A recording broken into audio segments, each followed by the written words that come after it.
China والے ہی ایک دوسرے کو کہہ سکتے ہیں کہ جا بہت دیکھے تیرے جیسے۔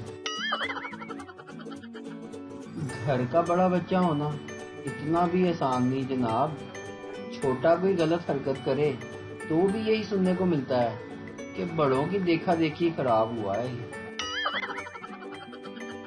پپو: چاچا جی یہ خوشیاں کیا ہوتی ہیں؟ چاچا: پتہ نہیں بیٹا، میری تو 18 سال کی عمر میں شادی ہو گئی تھی۔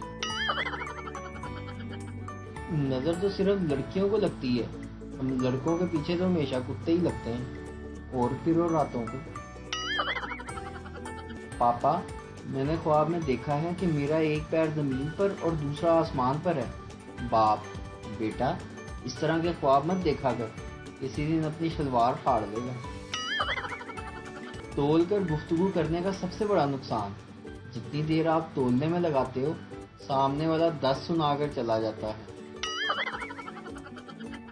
ایک آدمی نے مولوی صاحب سے پوچھا: مولوی صاحب اگر جنگل میں نماز پڑھتے وقت شیر آ جائے تو کیا نمازی نماز کو جاری رکھے؟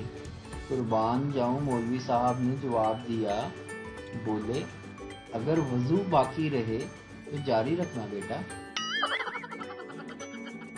ایک سردار کی بیوی سے چھوڑ کر چلی گئی، وہ روتا ہوا اپنے دوست کے گھر گیا اور اسے سب کچھ بتا دیا۔